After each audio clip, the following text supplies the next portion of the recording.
की रसोई में आप सबका स्वागत है। आज की वीडियो में मैं बनाने जा रही हूँ गोंद और बाजरे के आटे से बने हुए लड्डू। तो चलिए रेसिपी की शुरुआत हम करते हैं।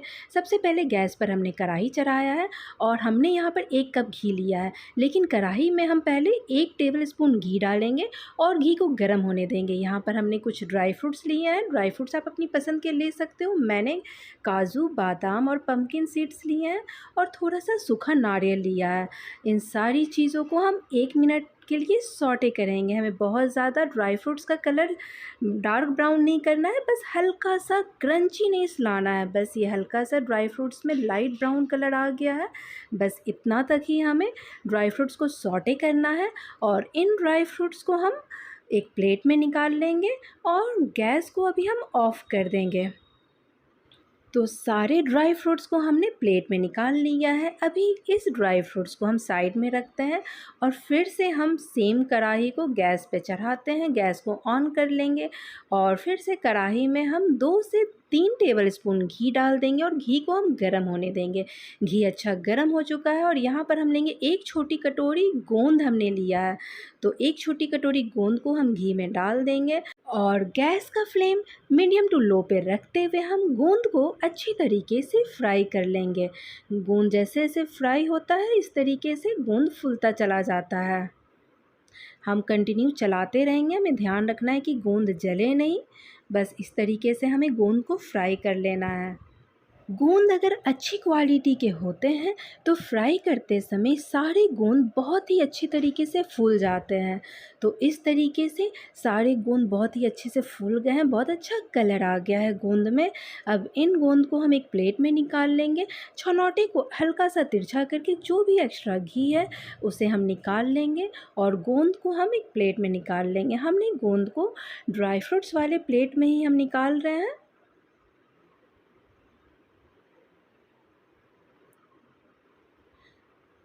तो सारी गोंद को हमने एक प्लेट में निकाल लिया है और अब हम इसे अभी साइड में रखते हैं और चलते हैं हम नेक्स्ट प्रोसेस पे।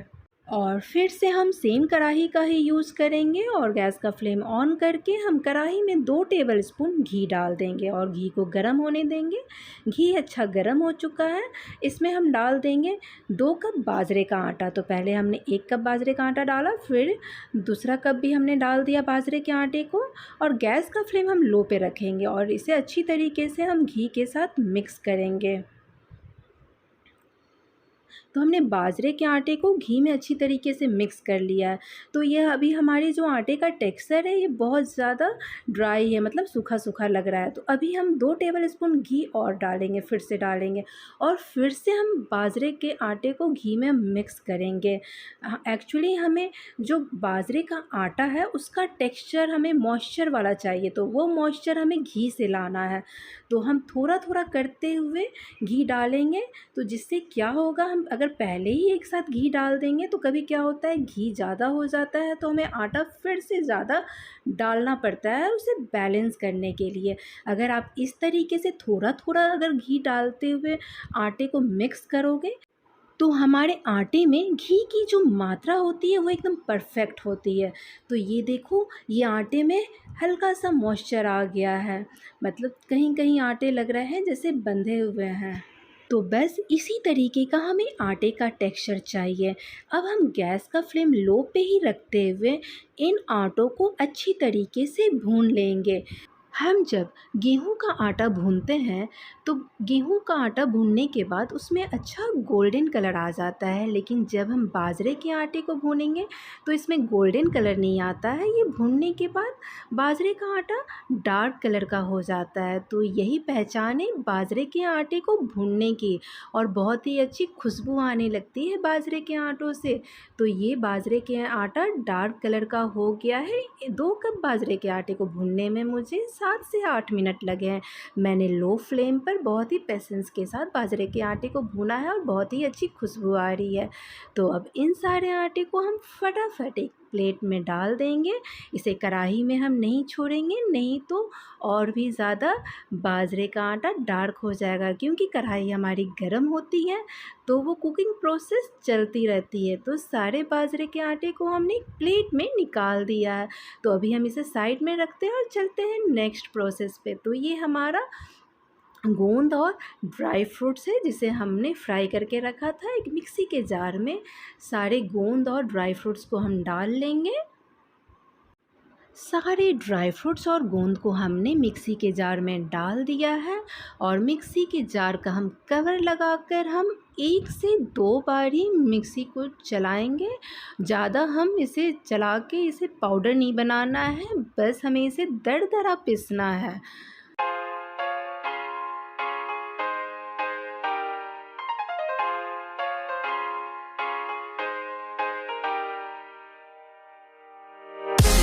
तो ड्राई फ्रूट्स को हमने इस तरीके से दरदरा पीस लिया है, पाउडर हमने नहीं बनाया है। और ये जो दरदरे पीसे हुए ड्राई फ्रूट्स को हम एक प्लेट में निकाल लेंगे। ड्राई फ्रूट्स मिक्स को हम अच्छी तरीके से जार में से निकाल लेंगे इस तरीके से। अब सारे ड्राई फ्रूट्स मिक्स को हमने जार से निकाल लिया है और अभी हम इसे साइड में रखते हैं और चलते हैं नेक्स्ट प्रोसेस पे। गैस पर हमने कढ़ाई चढ़ा दिया है और इस कढ़ाई में हम डालेंगे 2 टेबल स्पून घी और घी को हम अच्छे से गर्म होने देंगे। घी अच्छा गर्म हो चुका है और यहाँ पर हमने गुड़ लिया है, 1 कप गुड़ लिया है। पूरा भर के कप नहीं लिया है, थोड़ा सा कम लिया है और इस गुड़ को हमने चाकू से छोटे छोटे काट लिए हैं। तो इन सारे गुड़ को हम घी में हमने डाल दिया है और इसे अच्छी तरीके से मिक्स करेंगे। अगर आप मीठा ज़्यादा पसंद करते हो तो आप पूरा कप भर के गुड़ ले सकते हो और यहाँ पर हमने कप वही यूज़ किया है जिससे हमने बाजरे के आटा का माप लिया था। तो अब इन गुड़ को हमें बेसिकली मेल्ट करना है, हमें चाशनी नहीं बनानी है। गैस का फ्लेम मीडियम टू लो पे रखते हुए हम इसे अच्छी तरीके से मेल्ट कर लेंगे।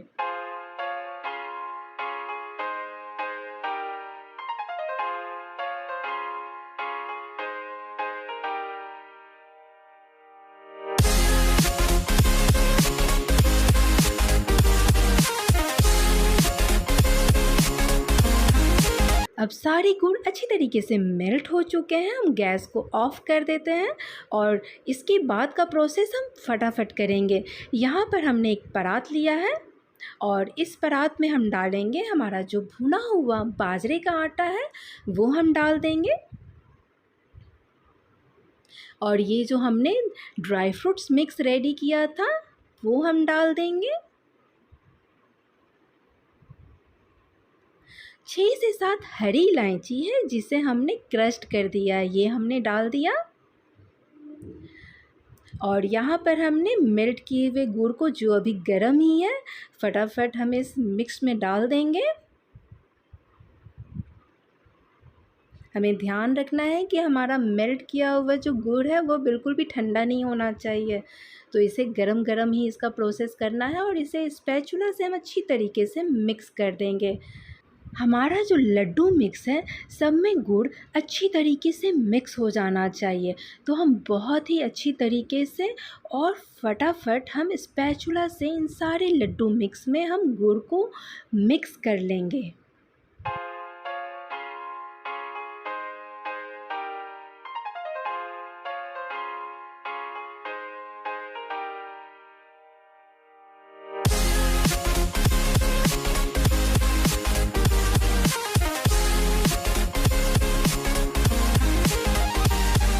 अब गुड़ बहुत ही अच्छी तरीके से हमारे लड्डू मिक्स में मिक्स हो चुके हैं। तो लड्डू मिक्स हमारा थोड़ा ठंडा भी हो चुका है, इतना ठंडा हो चुका है कि हम हाथों से छू पा रहे हैं लड्डू मिक्स को। तो हाथों से एक बार हम इसे फिर से मिक्स कर देंगे और फिर हम लड्डू बांधना स्टार्ट करते हैं। तो इस तरीके से हम लड्डू बांधेंगे। लड्डू की साइज़ आप अपनी पसंद से बड़ी या छोटी रख सकते हो। तो ये देखो लड्डू बांधते हुए हम लड्डू को अच्छे से चिकना कर लेंगे। इसी तरीके से हम सारे लड्डू मिक्स के लड्डू बना लेंगे।